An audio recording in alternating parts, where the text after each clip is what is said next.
Silver Spring, Maryland. In his OpEd, Democratic Party leaders must take on Bernie Sanders on Israel, November 14. Jack Rosen condemns Sanders for saying what is obvious to growing numbers of Democrats, that Israel's continued occupation of Palestinian territories is contrary to fundamental American values.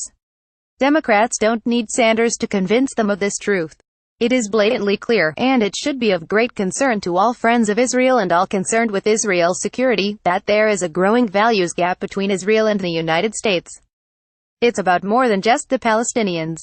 It involves governmental disdain for reform and conservative Judaism, efforts to weaken Israel's Supreme Court, efforts to place Orthodox theology above democratic principles, and much more. Last week marked the 29th anniversary of the Palestinian Declaration of Independence, in which they formally reversed their denial of the legitimacy of Israel's birth certificate, the United Nations Partition Resolution of 1947. And in a few weeks, it will be 29 years since they accepted Israel's right to exist. Israel made serious efforts to reach an end-of-conflict agreement under two prime ministers, Ehud Barak and Ehud Olmert. And Ariel Sharon, had he lived, might have been a third. The same cannot be said of the present government.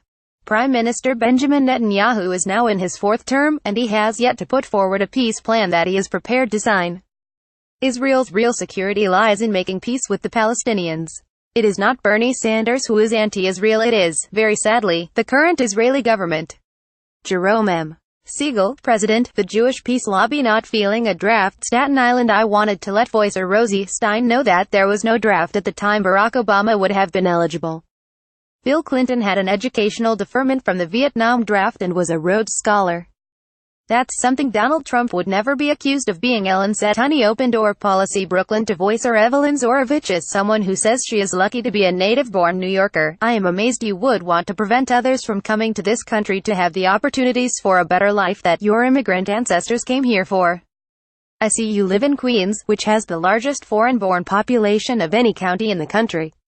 You can see for yourself how decent these people are. Also, few apply for anything like welfare because they consider it insulting. They came to work here, as I'm sure your family did.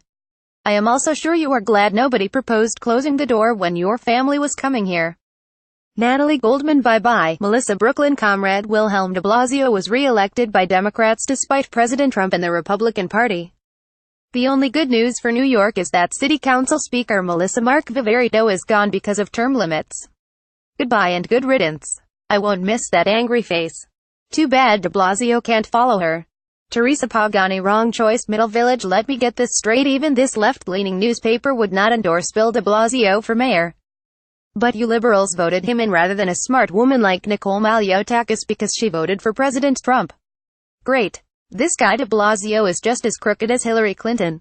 Don't forget to elect Mario Cuomo Jr. again when it's his turn. This way we can change the name of the state to Corrupt York. At least we are getting rid of that puss-faced terrorist lover Melissa Mark Viverito. Don't let the door hit you on the butt on the way out. Maybe we will put up a statue of you to scare the birds. Not Michael Girachi. Precious Metal. New Hyde Park, LI. To voicer Rebecca H. Directo. To obtain your father's Congressional Gold Medal, go to the website vetsequitycenter.org.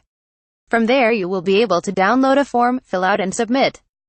Hope this helps. Andrew Dooley. Turnout turned around Manhattan. Tina DePie. It's never too late. Demand early voting. OpEd, November 12 argues cogently for allowing early voting in New York State because of low voter participation. But in her last paragraph she mentions that the state with the highest voter participation is Minnesota because they have a law permitting employees time off to go vote. Yet we New Yorkers, too, have a law to the same effect allowing all employees sufficient time off to go vote. In my many years active in New York politics, I have observed that it isn't the time element why people don't vote, but that they are uninterested in voting. Alan Flax, from the Field Bronx. If the Voice of the People editors had a baseball team, their opponents would have no need for a right fielder since they rarely swing in that direction. Michael J. Hanaho. Healy's the One. Rockaway Beach. I'm writing to commend the owner of Healy's Pub in Rockaway Beach.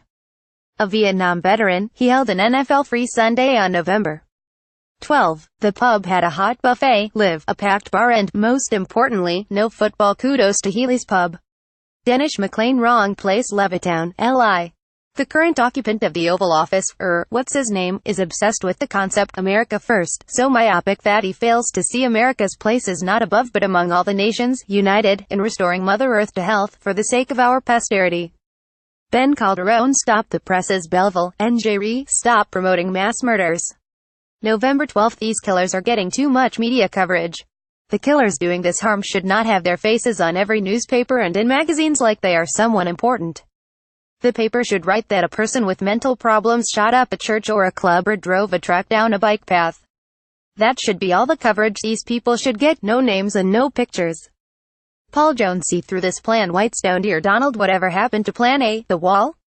Maybe we have to go to plan B, a clear veil, so we can just see the other side. Plus it's cheaper. Sally DeFellis alone again. Rocal Village. I write as a retired original NYC transit police officer of the 1960s. Transit cops patrolled by themselves and rode trains by themselves between 8 p.m. and 4 a.m. Most stations had an officer assigned to them at night, and we did this without radios. So what's the problem? Kenneth Gibbs, the real crook, Silver Spring, Maryland. What am I missing? 10 months of investigation of President Trump, no evidence of collusion. However, there is much evidence against Hillary Clinton and company. Monies John Podesta and Bill Clinton received. Why is she not wearing an orange jumpsuit? Because Robert Mueller and his staff are pro-Hillary. Mina Murano and her friends, East Meadow, LI. Has anybody noticed that most of the masturbators, forcible touchers and rapists have been Trump haters and big-time Hillary supporters? Coincidence?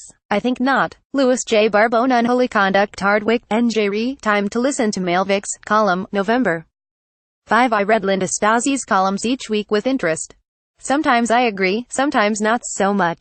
This time, she wrote a good one on the victims of the powerful men who abuse women and some young boys. However, how many Roman Catholic priests, who have been abusing young children for years, ever are incarcerated? Gene Hayes, Nix the Ticks, Canandaigua, NY. Foxes eat tick-infested rodents. An opossum hosts more than 5,500 ticks in a season and consumes the majority of them. From late October until mid-February, hunters and trappers in New York are permitted to kill an unlimited number of foxes and opossums. The New York State Senate's Task Force on Lyme and Tick-borne Diseases should do everything possible to assure foxes and opossums are protected species throughout the year in order to reduce tick-borne disease risks for humans. Joel D. Friedman.